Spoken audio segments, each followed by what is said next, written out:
In the next future, we're going to have people who are flying from all over the world coming here.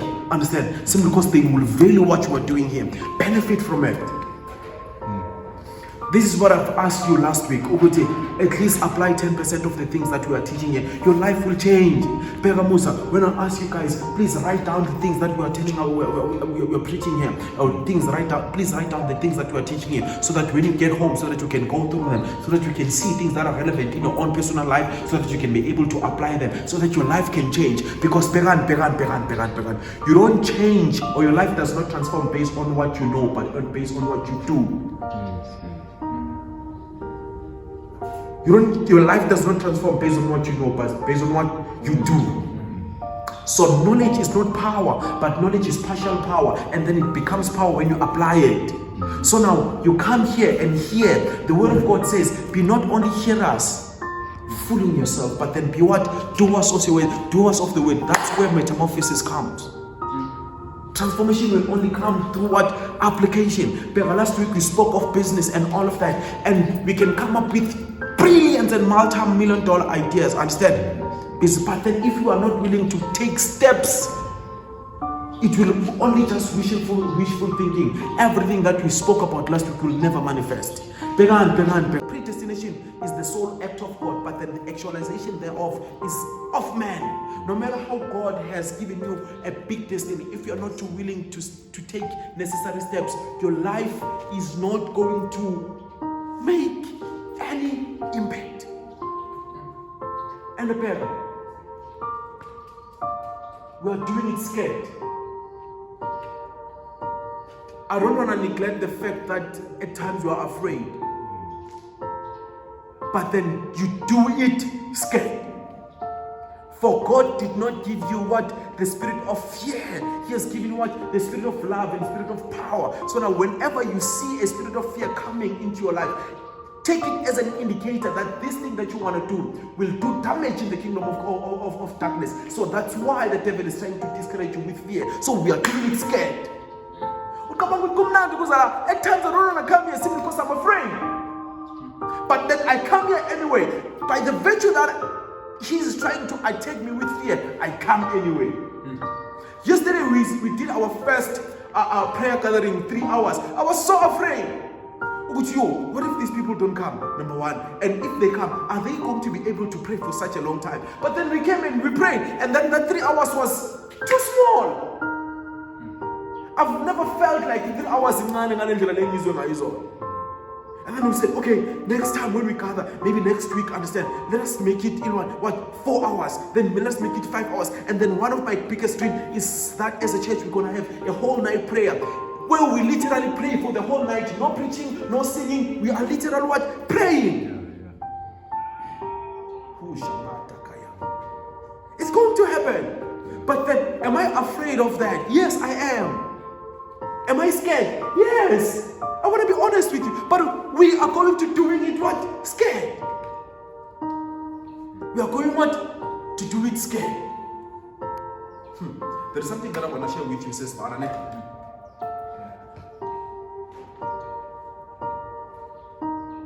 Impilo yako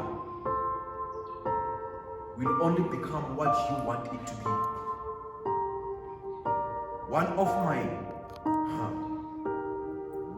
my core beliefs is that anyone that partners with God to build their life will never fail.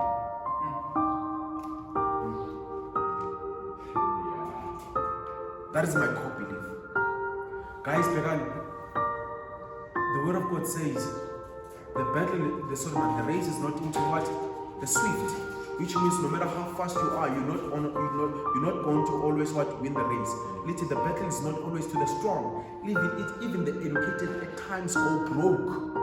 So now, which means I'm assisting that way. I'm assisting that are in place according to the standard of the world. If you can bypass them and be extremely successful if you are willing to partner with God and do exactly what God wants you to do and how He wants you to do. Are we together?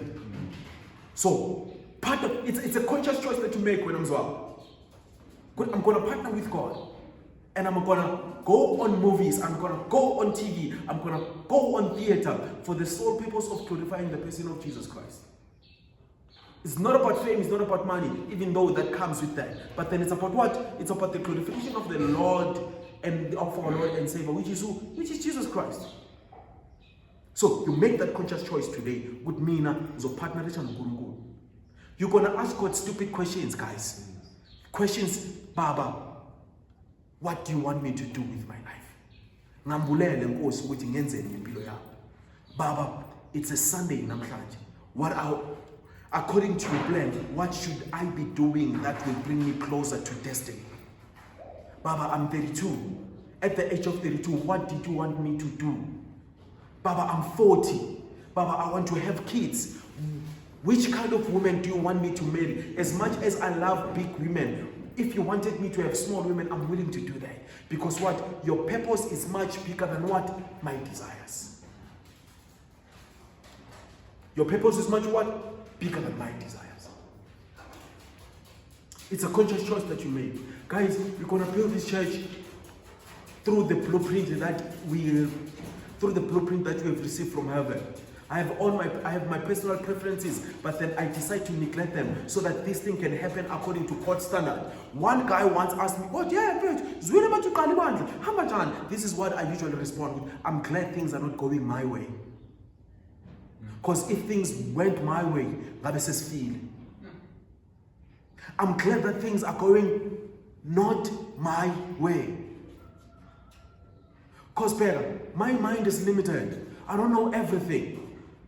Basically, I know nothing. I'm not better than you. You understand? So now I partner with God so that He will build through me. He will build this. And I won't stop coming here up until everything God wanted to do with your life is been completed. Because this is way bigger than showmanship. I'm not here to show you how good I am. I'm here to develop you so that you can become the minister that God wanted you to be from the first place. Because the aim is to release you so that you can go to your ministries. Ministry, I'm not talking about churches, but then I'm talking about the assignment of God that is upon your life. Because you're called in your different spectrum and in different dimensions. And I don't want to be that someone who pulls a handbrake on your calling. I don't want to be your hindrance. I don't want that.